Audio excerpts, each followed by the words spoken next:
Hello, I'm Mike Hines, Executive Director of the Fiber Optic Sensing Association, more commonly known as FOSA.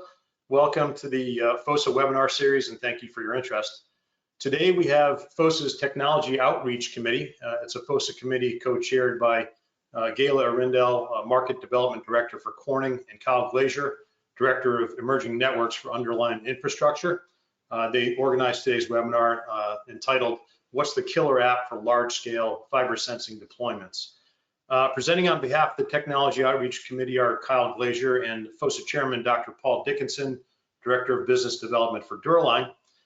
Through this presentation, FOSA shares insights on how distributed fiber optic sensing is being used within the realm of telecommunications and smart city applications. With that, we hope you enjoy the webinar, and we'll turn it over to Paul. Thanks, Paul. Thanks, Mike. Hey, before I start, I just want to thank everyone for your time today and your attendance. I really appreciate it. I believe we're probably also going to have quite a few attendees from the Fiber Broadband Association on, hearing about this technology for the first time. So very much appreciate you being in attendance today. Let me start with the description of the company that I work for, which is Dura-Line. Dura-Line is the global leader in pathway connectivity technology for high-density polyethylene conduit and duct. We're founded over 50 years ago, headquartered in Boston, and we have multiple manufacturing locations, and I'm sure many of the folks within FOSA and the Fiber Broadband Association are very familiar with our pathway products, both aerial and underground. So with that, I'm going to pass it over briefly to Kyle to describe his company. Thank you, Paul, and good morning, everybody. I work with a company called Underline. We finance, operate, and construct open access fiber optic infrastructure around the United States. So we build fiber to the home networks. We have a software-defined networking platform that sits on top of it and delivers a marketplace of applications beyond traditional internet services into communities. And we have a particular interest in distributed fiber optic sensing. Thank you, Paul. Thanks, Kyle. So today, Kyle and I are going to go back and forth. I'm gonna start it off and describe kind of the scenario where we are in the industry, and then Kyle is going to present in the middle, and I'll wrap it up, and we'll take hopefully a lot of interesting questions at the end. Let me start by talking about who the Fiber Optic Sensing Association is. So this is a little busy, but I think it gives a good picture of the myriad of activities that the Fiber Optic Sensing Association conducts in. We are a trade organization. We're a nonprofit out of Washington, D.C., formed in 2017, and an affiliate of the Fiber Broadband Association. We are comprised not only of members, which I'll show you in just a minute, but a FOSA board. So I'm moving down below the symbol in the middle, which is comprised of not only Fiber Optic Sensing Association members, but also the Fiber Broadband Association. So we enjoy the interaction very much in terms of strategic long-term planning and also some financial commitments together. And then we're comprised of three committees. I'll start with public policy. And public policy has become very important these days with all the funding, government funding, with BEAD funding that I know a lot of folks are familiar with on this call. Our mission is to create legislative awareness and advocacy by meeting with folks on the Hill quite regularly. We look for legislative support, regulatory support, and policy support. And once a year in December, we have an extensive collection of Hill visits that we conduct where we discuss technology to a lot of folks who, and frankly, aren't too familiar with it. And then we also have a technology outreach committee, which is digs deep into the details associated with this technology. Again, there's the awareness aspect where we're providing public speaking opportunities such as this, and we're working in synergy with the technology committee, which you see in the upper right, as a handoff and a transfer of all the great activities that are occurring with respect to installation considerations, technology primers, and we'll talk more about that at the end of the talk. And then I'd be remiss if I didn't mention we have a really top-notch FOSA administrative staff comprised of Mike Hines, who you already heard for, Joe Maloney, and who really keep the ship running, moving forward. So to summarize, one last glimpse at this, our mission is raising awareness through the industry, through trade organizations and through member companies, and through folks like yourself attending these webinars. And we are really interested in spreading our wings with respect to global membership. We are a global organization, and we've been primarily North American centric for the early days, the 5 or 6 years that we've been really developing this technology, but now we're getting some global awareness, which is unbelievable and quite amazing. So you'll hear at the end how you'll have the ability to engage with us further. This is a list of our current member companies, which is comprised of quite a diverse portfolio of companies. We have, as you probably recognize, large members of the fiber optic sensing cable. Fiber optic cable groups such as Corning and Prismium and OFS. We also have system interrogator companies who provide the technology you're going to hear about. Dura-Line as a conduit pathway provider, system enablers such as Ditch Witch and others who actually enable the installation of the technology, and then quite a few consulting companies. So I just want to give you a listing of that. And then finally, we're going to move from that to where are we in the market? We hear a lot about smart cities. We wonder how we're going to go from where we are now to smart cities. I'm just going to share a few quotations regarding what a smart city is with perspective of several folks. First, from the Smart City Council. We always talk about digital technology enhancing city functions to enhance livability, workability, and sustainability. Another definition is the interaction between technology, government, and society to create smarter mobility, smarter environment, more resilience and sustainability, and that comes from IEEE. Then the final quote I'll share with you is using the information, whether it be on roads or whether it be in the telecom infrastructure, all the markets you're going to hear about today, to improve quality of life, the efficiency of operations, and the competitiveness of an individual city relative to others in the market. What enables smart cities? I think I don't need to tell this audience that optical fiber is at the core of smart cities in so many instances. Well, optical fiber, we know, maximizes performance. It's the only technology which functions not only in direct connections, but as the backbone to wireless to support high bandwidth and low latency, which is critical and your aspiration of becoming a smart city. It also optimizes operations and based on its inherent nature of the longevity in the ground or aerially, it can withstand harsh environments and traverse long distances, which also, based on its nature, can minimize disruption and maximize security, which is becoming more and more relevant around the globe. And then finally, it provides reliability and sustainability. You're going to hear a lot about smart infrastructure today being the backbone of a smart city, really the predecessor of a smart city. It provides reliability, future readiness, and sustainability. You'll see here a chart, it's a little bit of a busy chart, where conduit and fiber cable are providing the pathways and connectivity for a wide variety of applications, whether it be undersea, whether it be continental, whether it be connecting MDUs, backbone for aerial. Basically, the situation we have, I like to mention to folks, is almost like a capillary system in the ground and aerially, where everything is connected. And if it's not connected, it will be connected in the near future based upon the funding and the impetus in the US and globally to provide ever increasing bandwidth. So what is the heart of smart? How does smart start? How do you get to the wonderful, ubiquitous accessories that we're all beginning to enjoy and will enjoy in the near future? You start with sensors. And the sensors you see here are the typical sensors you may be most familiar with. On the top, of course, you see cameras, and on the bottom, you see microphones.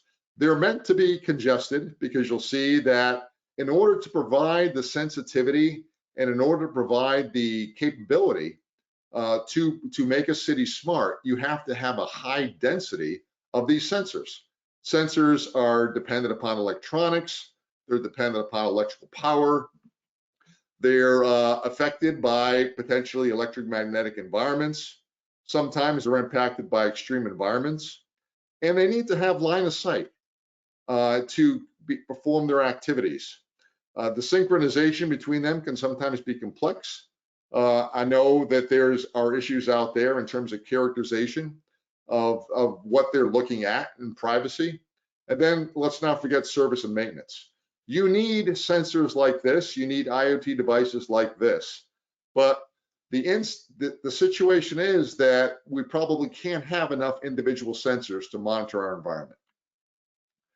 So I'm going to assert that the next big thing, in addition to the fiber to the home technology that we're all deeply embroiled in, and where the funding is going to be coming the end of this year into next year and create wonderful things for cities, the next big innovation for fiber to the home and the Internet of Things is the distributed fiber optic sensing. That's what we're talking about today. It actually converts dark telecom fiber around the cities into an array of sensors. Now we're going to dive a little bit into the technology today and talk about how that happens. But first, I want to show you the plethora of activities and vertical markets within a city where this technology can benefit.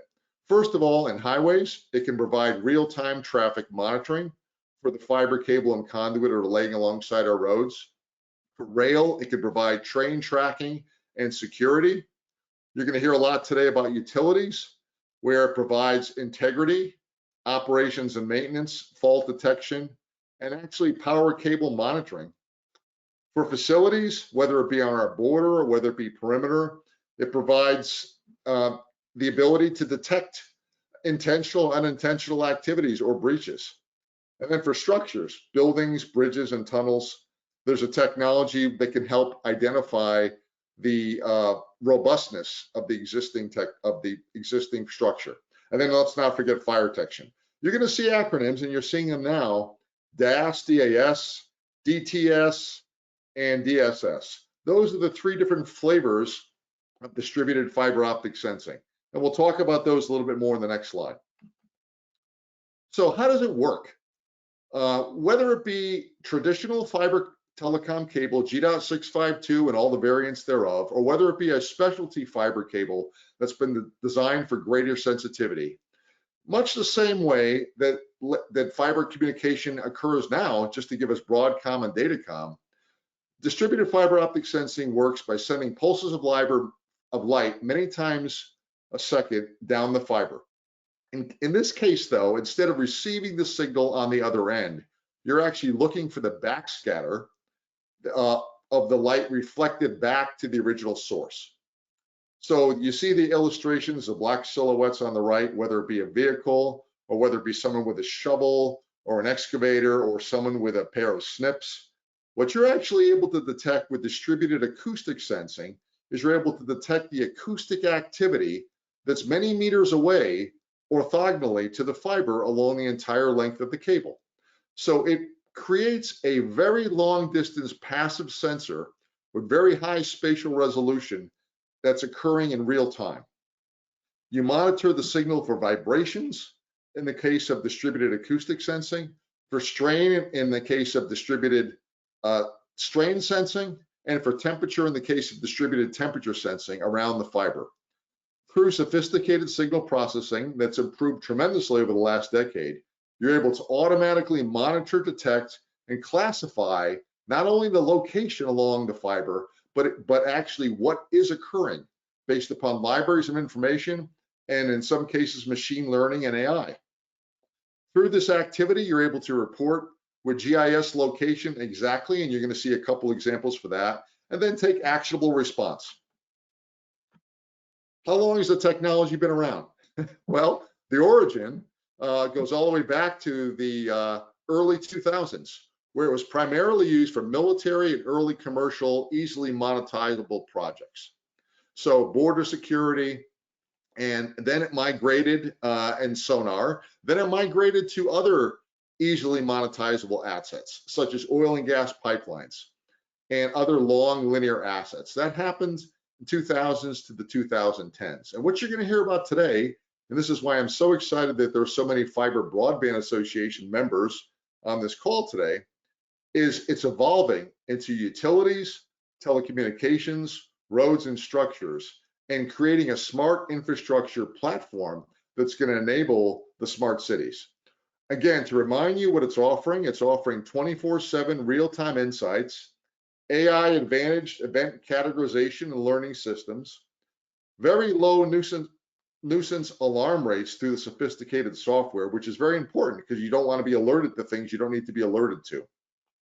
There's tremendous opportunity to integrate this with existing systems.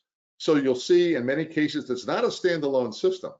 The identification of location on a map in combination with video and pointing cameras in the right direction, existing SCADA operations, and even drones and such enables this to become a valuable part of the portfolio that will improve life safety, damage prevention, and operational awareness.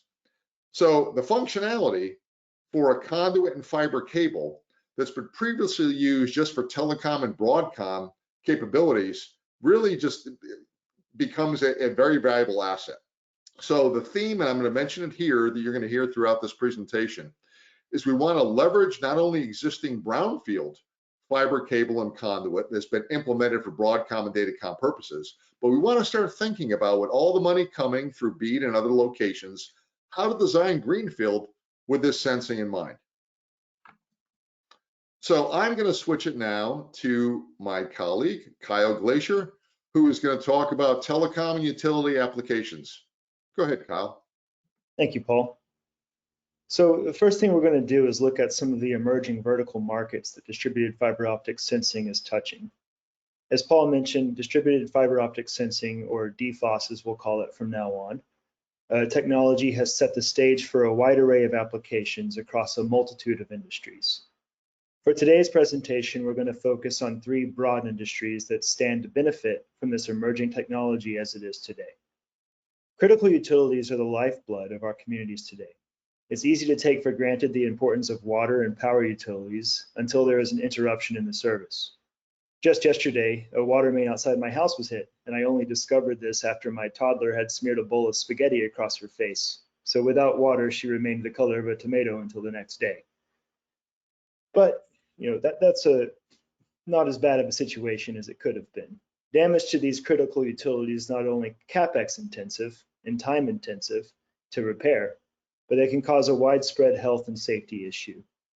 Aside from the constant threat of damage from the right-of-way construction, unpermitted digging, and natural disasters, our critical infrastructure is becoming a target for malactors and foreign state actors in both the cyber and physical realm. So the question is, can fiber optic sensing provide a way to minimize these damages from occurring, reduce the time to repair once damage has occurred, and recognize unwarranted access at critical sites? Well, what about the transportation industry? Every year in the US alone, there are tens of thousands of fatalities on our roads. Increasing road safety and reducing fatalities is a complex formula that factors in road conditions, traffic patterns, accident awareness, and emergency response. DFOS can allow transportation industries to get real-time data across a large section of road network and provide analysis for traffic flows, road conditions, accident and preparedness for response preparedness, and public safety entities, as well as inform large-scale infrastructure capital where to make its most compelling investments.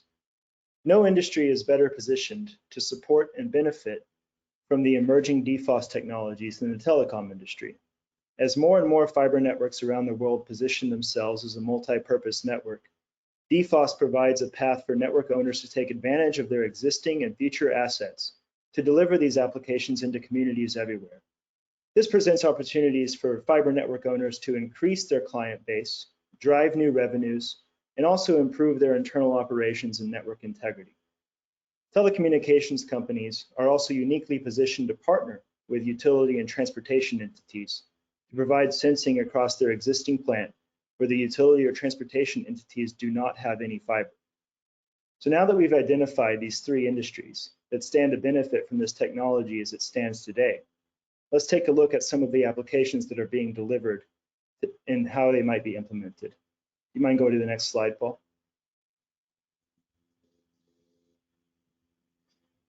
So first, let's look at some common problems that are occurring in the gas, electric, and water utilities. We see that most of the issues are a result of physical damage to their plant from other construction work or malactors. But we also see a water main that has been apparently leaking for some time without detection in the second example. This has resulted in a sinkhole forming under the road. The aging water infrastructure in this case has caused cross damage to other infrastructure and resulted in a very unsafe situation for the public. A major issue for this type of damage is locating the exact spot where it has occurred. In the case of water, even if this leak was detected, the location may not be more granular than a few thousand feet of right-of-way. So finding the issue and repairing it is often weighed against the loss and can lead to a broken infrastructure being left as is for long periods of time. Mind going to the next slide? So how do we use DFOS for protecting the right-of-way? In this demonstration, and there'll be a video showed here, in this demonstration, we see a gas line running through a field where someone is using an excavator. The utility may have mismarked this asset or forgotten about it altogether. So this excavator is digging dangerously close to a dangerous utility.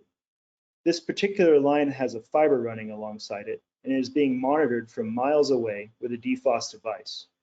We see here the system has recognized the sound of the excavator, pinpointed its location, and within a few meters of accuracy, it has sent a warning to the gas organization that there is an excavation occurring within an intolerable distance of their asset, all in real time.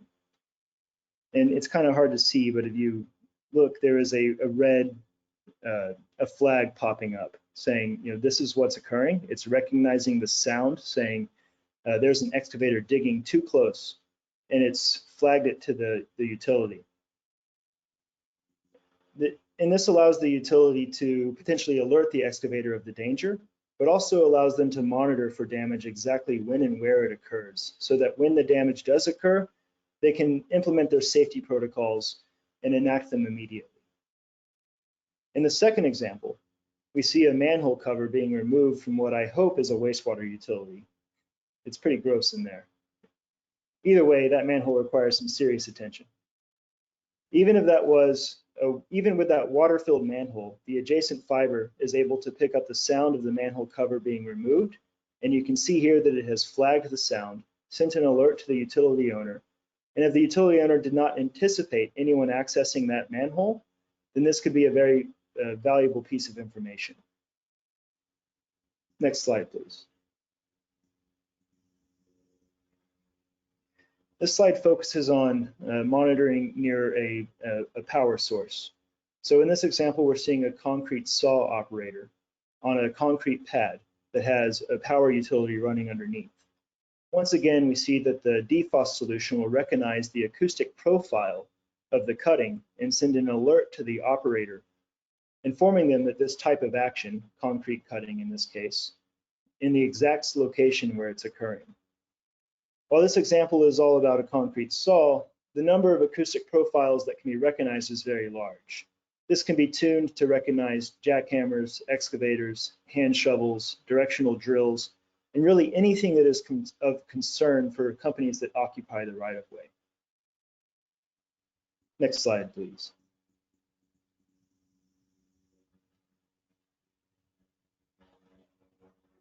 So let's move to a particularly exciting application, transportation monitoring. Paul highlighted this earlier, but in this animation, we see that there is a fiber optic cable placed near the roadway. As the DFOS interrogator sends pulses of light along the fiber for up to 45 kilometers in either direction, and here we see the pulses of light begin to go. The sound of the vehicles traveling along the road will interfere with the light pulses, creating what we call backscatter, which is in turn interpreted by the interrogator unit across the length of the fiber. This results in data about the speed and direction of each vehicle on the road, and depending on the size of the road, can be drawn from both sides of the street from a single fiber in the right-of-way. It's important to note for this same route, it could also be monitoring adjacent utilities and other assets that are parallel to it in the right-of-way. Here we see a worker digging in the right-of-way and that being flagged as well. This is truly a multi-use technology, all of this coming from a single fiber line and a single interrogation unit. Next slide, please.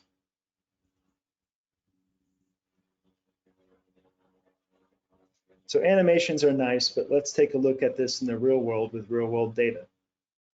In this video, we are seeing a stretch of rural highway being monitored from a single device across one fiber. The colors are coordinating to a vehicle speed, and we can see that there is some heavy traffic as the vehicle speed is slowing down significantly and the space between the vehicles is decreasing. In the waterfall chart, as we call it, which is the kind of blue chart here with multiple colors running through it, we can see each individual vehicle moving across time and distance as it goes near the fiber. This is how we interpret the vehicle speed, and then across this entire plant, we can isolate the location of each vehicle and start to see, the vehicles are becoming more dense towards the end of this route, and they are slowing down, and that very likely correlates to traffic. Trying to gather this much information across a rural stretch of highway with other types of network-based sensors would require hundreds of remotely powered cameras that are exposed to the elements and require constant maintenance. Other sensor types only augment this data and will allow for a deeper understanding of our real-world conditions. Something important to note here is that this data can also be used to understand the viability of the road infrastructure over a long period of time. A combination of road noise associated with the deterioration in projected traffic volumes can help predict when a road might need to be repaired or replaced, and can help drive more thoughtful spending for future road projects. In the spirit of everything being multi-use, let's see what else we can gather from a roadside deployment. Next slide, please.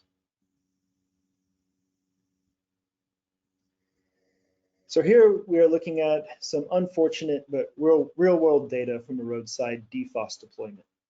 In the area circled, we can see that there was an unusual amount of activity, and it has been correctly associated with a car wreck.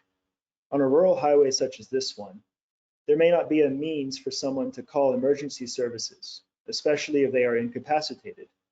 In situations such as this, obviously every second counts, and on some rural highways, especially late at night, there may not be another vehicle passing for some time.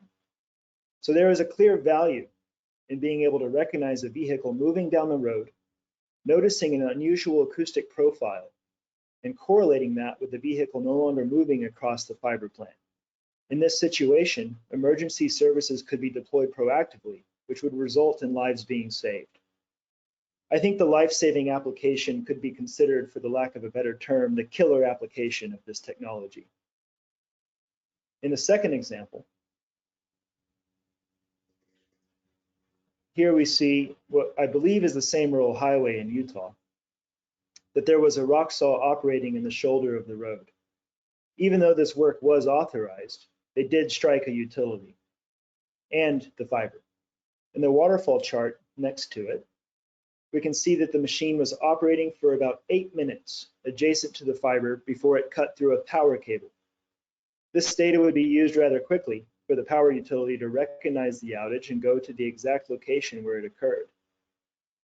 Unfortunately, we also see that moments later, the fiber was cut, and we can very clearly see the interruption on the fiber as we lose the signal from that point on. Pinpointing the cause of that damage is already done, and the team that would be deployed can act immediately, reducing their mean time to repair for this critical asset. Oftentimes, these types of outages can be a he said, she said situation once everyone arrives on site. But with this data, it is easy to identify exactly what happened so that the appropriate parties can be held accountable. So we've reviewed some applications for utility and transportation space. Let's have a look at another industry that can tie it all together, telecommunications. Next slide, please. A phrase that I've heard quite often in the telecom industry from time to time is, innovation occurs from the core to the door. Said another way, this means that innovation is occurring in the telecommunications space, mostly in the data centers first, and then it's deployed into long haul and large intranet type networks. And then it's deployed into middle mile networks. And eventually these technologies have an impact on the networks that connect our homes and businesses, our last mile or metro networks. A common cause for this path of innovation is a result of the CapEx associated with new technologies. It is more capital efficient to deploy higher cost equipment in the core of a network than at the edge. DFOS solutions are likely to follow this same trajectory. However, the applications that are available today will benefit every network segment. As DFOS solutions become less capital intensive and more entities recognize the benefits of this data, new revenue streams will appear and last mile DFOS solutions will be deployed in mass. Many long-haul networks and middle-mile networks already exist across interstates and cut through many statewide departments of transportations. These networks also tend to be some of the most critical assets for carrying large amounts of data between local and regional data centers and internet exchanges. Deploying DFOS across these networks is viable today, even only if to prevent damage and monitor the network for integrity of some of our most valuable assets. But they become especially powerful in partnership with transportation and utility entities that stand to benefit from the same data. These partnerships will continue to create value as this technology percolates deeper and deeper into the last mile of telecom networks and begins providing data for hyperlocal community analysis. I'm going to skip over the CapEx, OpEx question for now and address that in a different slide. Let's take a look at an example of what a telecom network enhancing its operation with DFOS looks like today. Next slide, please. Here is a DFOS deployment on one of our networks in Colorado, where we have experienced higher than normal levels of vandalism. The DFOS in this example is picking up that there is someone walking around our handhole, using a shovel to dig, opening the handhole, and moving it around. Fortunately, in this case, the person is one of our technicians and there was no need to be alarmed. However, in the event of network vandalism, the exact time and acoustic profiles are collected with the exact location.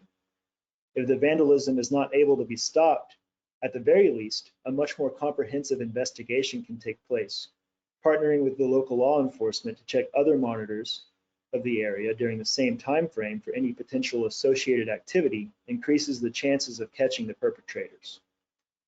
I want to highlight the subtitle of this slide. Fiber becomes the central nervous system of communities. This is a helpful way of thinking about community networks, especially when you are considering applications beyond traditional internet services.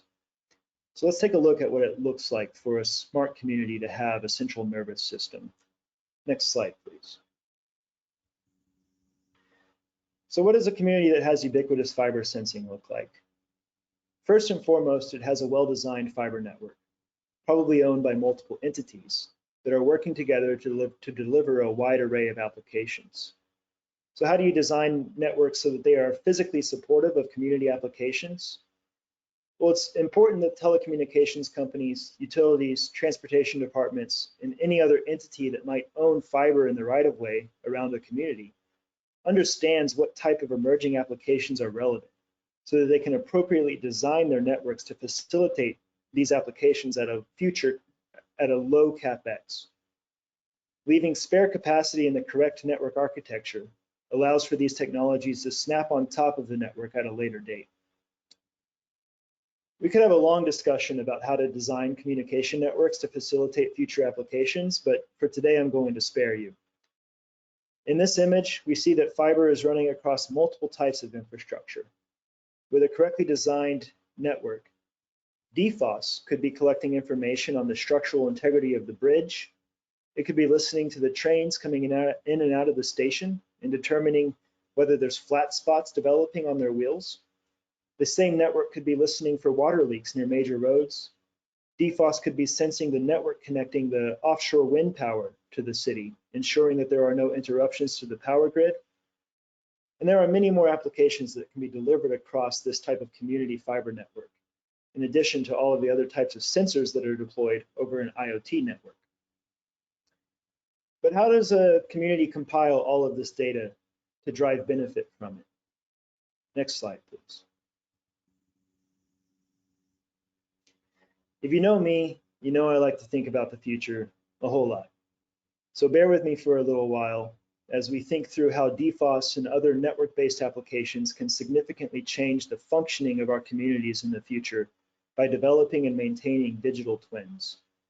What does it mean to have a digital twin as a brain? So the human brain stores hundreds of thousands of models built around previous interactions with the world around us. For example, when you are pulling into your driveway, you have a model in your mind as to how your car relates to that driveway. That model has been created from day after day of pulling your car into the same driveway with the same pattern unfolding each time. But let's say this evening, as you are pulling into your driveway, you notice a tree trunk has fallen into the path. When you look at your driveway, your brain will predict what it should look like and how you should interact with it. However, when you notice the tree, your brain's going to go into overdrive and begin comparing your previous models of the driveway to this new information that has been sensed by your body.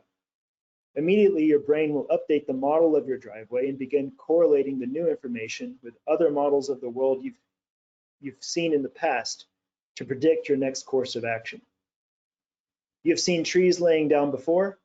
You know that trees are dense objects, and you know not to drive over a tree with your car. This is not information you were born with. You have gained it through a constant updating of your models in your brain. Intelligence is a constant dance of predicting what will occur based on previous understandings, then updating those understandings when we perceive new information. The quickly emerging artificial intelligence industry, in many ways, mirrors the human brain and how it develops its understandings. It predicts what may occur next based on enormous troves of historical data. In the real world of digital twins, we can build a digital model for our communities, and we can add in all of this historical data to the best of our ability to train artificial intelligence to predict what may happen in our communities. This can help deepen our understanding of how different sets of infrastructure, people, and nature are connected and how their interactions affect each other. Predicting what may happen based on historical data from multiple connected parties is a great tool for a community. But what happens when the metaphorical tree falls into the driveway? What if the digital twin does not have the senses required to recognize the challenge that's been placed in front of it? With ubiquitous sensing and DFOS across a community, our models of the community can be updated with real-time information to allow AI and machine learning to perceive active challenges as they come across them and drive real-time decision-making into communities to support those communities as they face those challenges. So the next question is, though, how do we fund all of this? It requires an enormous amount of fiber optics. It requires an enormous amount of technology. And I think we have an opportunity to fund this in some interesting ways. So there's an unprecedented need in the spend for upgrading infrastructure. Here in the United States and around the world, we are seeing public funding opportunities for all sorts of infrastructure projects. The telecom world is especially attuned to this with becoming BEAD funding. How can we get new technologies like DFOS to be considered in these funding packages? For public grant programs, it's important to start building partnerships now with the entities who may be the main applicants of these grants. Those might be utilities, municipalities, internet service providers, you name it. It's important to start working with your state offices to ensure you understand how to classify these technologies and how to properly include them in your business models. Could they potentially be used, for example, as a match for grant funding? Could they be included as supportive equipment for the operations of a network? But first and foremost, we need to make sure we're educating the broadband offices and other state offices to these types of applications, to these types of technology, so that they can appropriately classify them in the business models whenever the grants are applied for and understand how to fund them. For private funding, developing an understanding of the area that will be served and creating a potential revenue case that is outside of the core business model can tip the scales for private equity investment. So, we're seeing private equity become more and more involved in the telecom and utility space in the last few years. And oftentimes the pro formas that are developed for private equity are centered around a very base case business model that has lots of empirical data backing it up as to how a network or a utility network might stabilize over the next 20 years. Introducing these potential new revenue streams can really tip the scales, even if it's just a small difference over the next 10 years, how you might capitalize on these networks. It can have a significant impact on the ability to fund these as we compete against other commercial real estate projects and other infrastructure projects for private equity dollars. So this is a very promising technology, I believe, and is going to be driving a lot of investment and new technologies in the future. And we're terribly excited about it. So that's all I have today. And I'll give it back to you, Paul. Thanks, Kyle. So that's a lot to take in. I know from my experience 5 years ago that learning about this technology, if you're not familiar with it, it almost sounds too good to be true. And it's really amazing to think about the number of applications that exist that are really only limited by your imagination. So the key thing is for any technology to scale, it's wonderful that it's a fantastic technology. What's still required? What do we know? What do the people on this call need to consider in order to bring this forward? So the title for this presentation was a bit of a tease, right? Everyone is looking for the killer application. Well, I would ask you, what's the killer application on an iPhone? You have Broadcom and Datacom, but you have a myriad of other wonderful applications that provide such tremendous value. So maybe as a corollary here, maybe we just need to think bigger. We need to think about the fact that this is a smart infrastructure that's enabled by existing conduit and existing fiber cable and a lot of conduit and fiber cable that's about to be implemented, thanks to the wonderful work Fiber Broadband Association has done along with the federal government and other private funders. So perhaps it's not a singular application. I would challenge you to tell me outside of communication and texting, what's your application on your iPhone that's the most important? It's a wide plethora. So what I would assert, and I think Kyle has said this through a wonderful review of all the capabilities of this technology, is it's correlated maybe as an early adopter with right-of-ways and the combined ability to benefit multiple entities at the same time. So right-of-ways contain a wide variety of utilities. They contain electric utilities, gas utilities, water mains, and of course, telecom conduit and optical fiber. In some of those cases with the utilities, you have SCADA fiber and conduit that's been put in for their own operational purposes. In other cases, you have entities through cooperatives that are providing broadband through their own initiatives as a additional business opportunity outside of their core utility business. You have a wide variety of folks who are looking to put in the modern conduit technologies, the micro technology that I'm sure most on this call are very familiar with, to provide leasable extra conduit space, dig once principles, so you have optical fiber capacity going forward. I would assert also that the technology of micro technology for fiber and cable was the first stage of this in order to grow a network of a nerve system that Kyle has mentioned, and now we can take it to another level.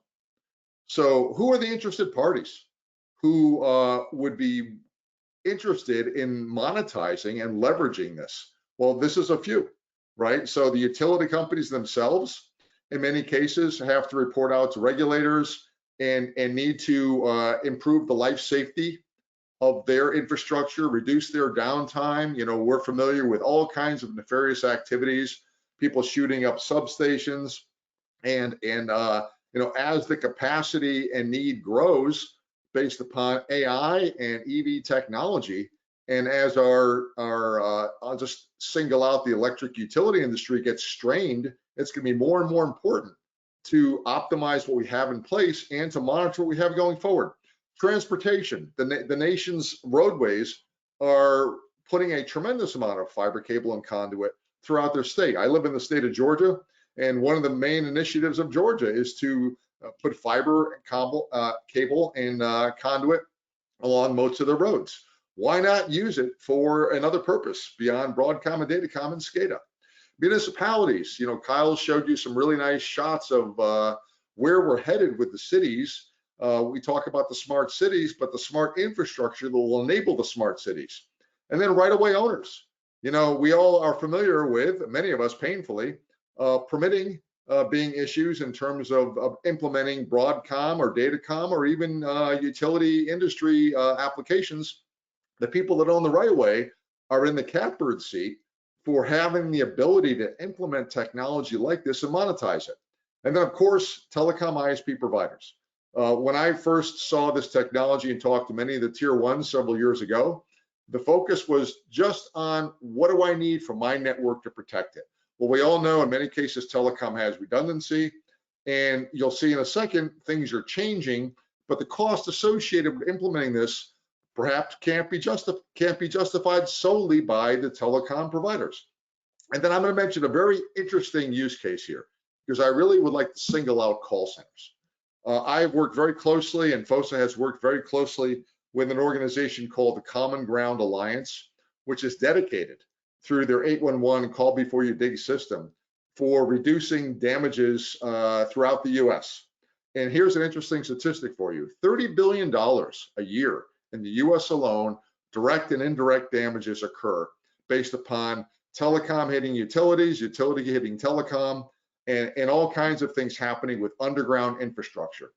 This technology, and we've spoken with this organization, they're getting quite excited about it, is the only live technology that can really provide preventative access and alerts to stop that damage from occurring. So I'm going to single out one call center, which is the nation's largest call center, Texas 811. I encourage you to look on their website. They've announced that they want to provide to their particular state not just dial before you dig, but also live sensing capability. So these are the folks listed who have not only an incentive, but I think the impetus and are looking at actually implementing this technology. So scaling requires a combination of visionary early adopters, and we're just about starting to do that now. So most right-of-ways are ready for sensing now. We already have a lot of optical fiber and conduit in place in the ground now, even prior to all the BEAD and middle mile funding that's about to occur. So let's look at it. Let's look where it is. Let's look where the acoustic or temperature signal is able to assist the other right-of-way utilities, whether it be transportation or anything else. And by the way, also, since I worked for Dura-Line, we're very familiar with the fact that where duct does exist and there's no fiber already in place, it's a very easy matter to add conduit and optical fiber to enable this technology in a brownfield situation where you currently don't have this capability. So this is an exciting time we're in with all this fiber in the world and this technology on top of it. So how do we scale it? And so I'll leave you just with these few points before we conclude and take a few questions.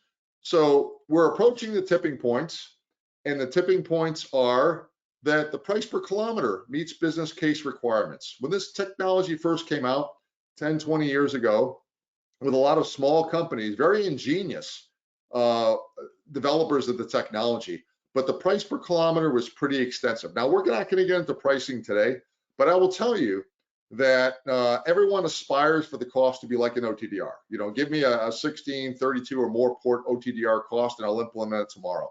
We're getting there.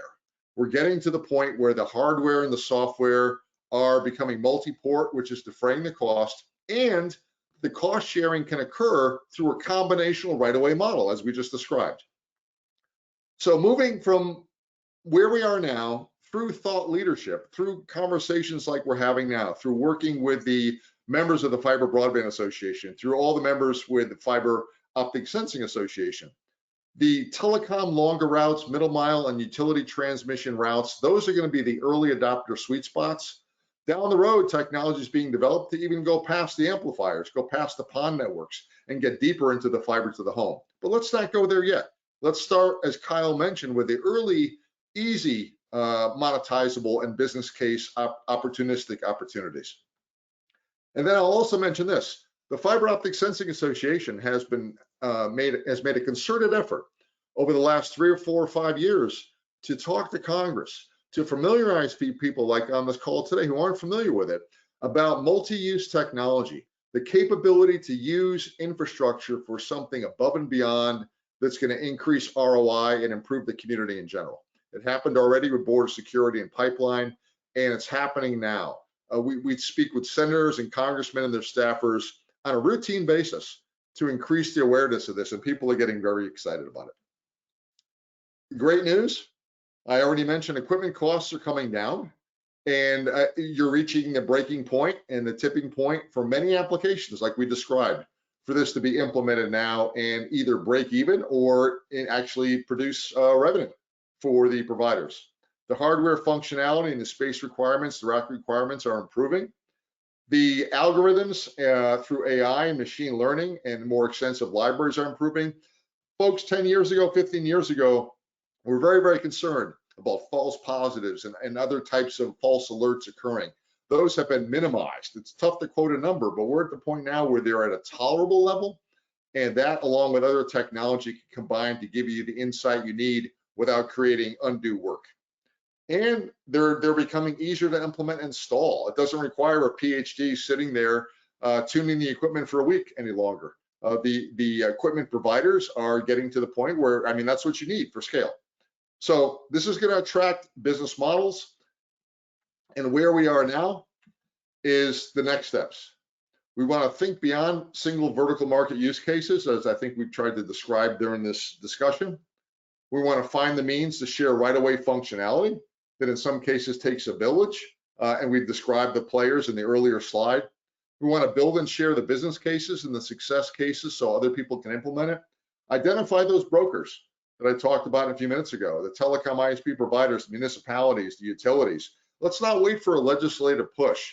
Let's wait for a bottoms-up business case that shows that this provides enough value add that we want to utilize this fiber for something else. And then we want to design or build, and this is a very important point. We're at a very critical time, maybe a unique situation in this country where all this funding's coming in. We have a choice. We can either put the conduit and fiber cable in a location now that just serves Broadcom and Datacom, or we can put it in a fiber cable location that considers the entire linear length of the fiber cable and enable these applications to happen. So I would ask you is to work with the Fiber Optic Sensing Association to make it happen. This is my final slide. I'm going to remind you that the Fiber Optic Sensing Association provides a lot of value add to you. You see some of the listings on the bottom. I encourage you to take out your phone now, click on the QR code, which will bring you directly to the website. You have Kyle's direct dial information as the chair, myself and Kyle as the committee co-chair, where you can reach out to us ourselves. And we're going to allow the next 7 minutes or so, Mike Hines, to field any questions that folks may have. Yeah, thanks Kyle and Paul for a really kind of thoughtful presentation on an emerging opportunity. We do have a few audience questions and a few minutes to address them. The first question is for Paul. Who do you see as first movers or enablers for right-of-way damage protection and operational insights? Okay, hold on one second while I try to remove my screen. Am I still sharing? No, I'm not sharing, right? No, okay. Just your smiling face, Paul. Yeah, am I good? All right. So I think I don't want to be too redundant. It's what I just talked about. The first movers and enablers are the list of folks that have the benefit associated with implementing this technology. Those would be the call centers. Those would be the utilities themselves. I would love to work closer with the tier ones and the non-tier one telecom companies who have right-of-way access, who have the fiber access and the capability to implement this along the right-of-way. So it's really a collection of the folks that I described in that earlier slide regarding where the killer applications can be as a combinational method. Okay, great. Thanks, Paul. There's a question for Kyle. How do I find the right partners to make this a reality for my network? Where or how do I get started? Well, a great place to start is by reaching out to FOSA. If you're a telecommunications provider or a utility or anybody in that space who has fiber assets, reach out to FOSA, learn about our portfolio companies, and get to know the industry, learn about how to design your networks appropriately, how to plan for this type of technology to come onto either your brownfield networks, or how to design your networks going forward so that you minimize the CapEx and time required to implement these solutions in the future. Great, thanks, Kyle. So a couple other questions. These are more, I guess, more practical. One question is, are you aware of any concerns around optical fiber aging or fatigue? And I think the answer to that, maybe I can just jump in and say it here, is the fiber optics have been used in very robustly in telecommunication systems for it's coming on generations now. So an optical fiber will last easily 40 or 50 years. We really don't know the end point because, simply speaking, fiber optics are not failing in the field. So I think it's a very robust sensor. In the event that they're damaged, I don't think you're going to see fatigue as the failure mechanism, but if they're damaged, it's fairly simple to cut under the cable and simply resplice the fiber and repair it. So that's one of the benefits, I think, of using distributed fiber optic sensing with very robust and well understood telecom cables. Yeah, Mike, I'll add to that if I could. Being from Dura-Line, so the conduit pathway system that's under the ground enables that if something were to happen, and we don't believe, like Mike said, the longevity of an optical fiber and cable is decades and decades. Years and years ago when it was still being developed, and I go back that far, there was an issue with optical coatings and such, but that has all been resolved. So it's an extremely robust system. But it's kind of funny, the technology we're talking about here is designed to reduce damages and cuts and things like that can occur in a network. But if those cuts do occur in a network, the thing I'll mention as a conduit provider is that it's very easy to reconnect the conduits and jet in more fiber cable and repair your system quickly.